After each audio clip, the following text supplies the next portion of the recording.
Now, children and dogs are the best of friends, but because they both can have unpredictable behavior at times, it is a good idea to teach your child how to be dog-friendly. Dr. Mats, as technical specialist from MSD Animal Health, the makers of BRAVECTO, the long-lasting chew that protects your dog from fleas and ticks for up to 12 weeks, is here to share some insights into this rather interesting topic this morning. Dr. Mats, thank you so much for joining me.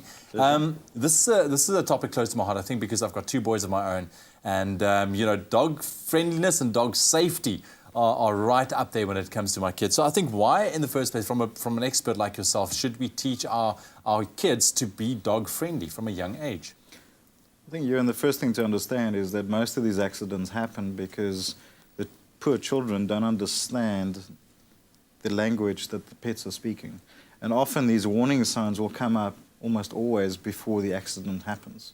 So in a cat, for example, swishing of the tail, moving away, trying to hide away is a good warning sign that they don't want to interact with you.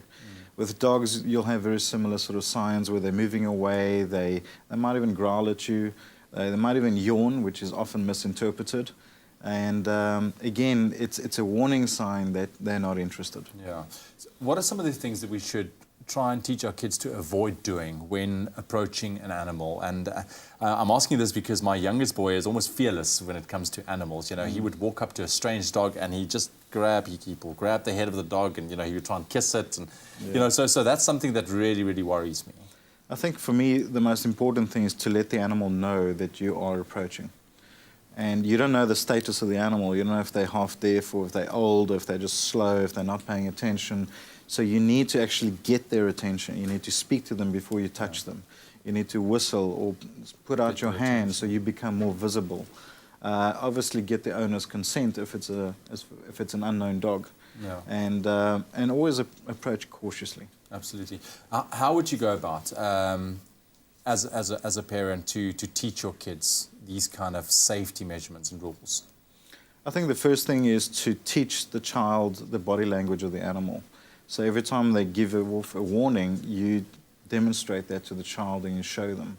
Over and above that, I think with social media and the digital age, it becomes very easy to go onto YouTube. You can find some wonderful cartoons on there that actually teach you how the children should be behaving around animals. So I think it's Safety. just, if you're going to be having animals, especially in your own household as a family, maybe a new family within, the kids arrive, I think you've got to put some work in to really just make sure that that relationship is understood between the dog and the child. Absolutely, and I think provided they understand each other, I think that human-animal bond will be even better for both. Absolutely. All right. Thank you very much for sharing this morning. So make sure that your children know how to interact with animals to avoid any unnecessary accidents. Now, next time with BRAVECTO, we look into the taboo subject of tail docking and ear cropping for dogs.